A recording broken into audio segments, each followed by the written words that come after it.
The rain started at about 3 o'clock this morning. It is now noon. Water is already coming out here and running down the road. Turn around here. It won't be long before it is going across the road over to here to the ditch. And this is how poorly they have these drains designed. This water should go down one side of the road and through the drain to the other side, not over the road.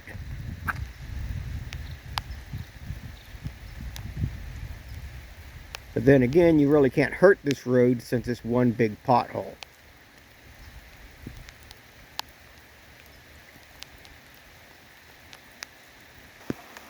And we have had approximately 1.1 inches of rain since 7:30 this morning. We had 5/8 of an inch before 7:30.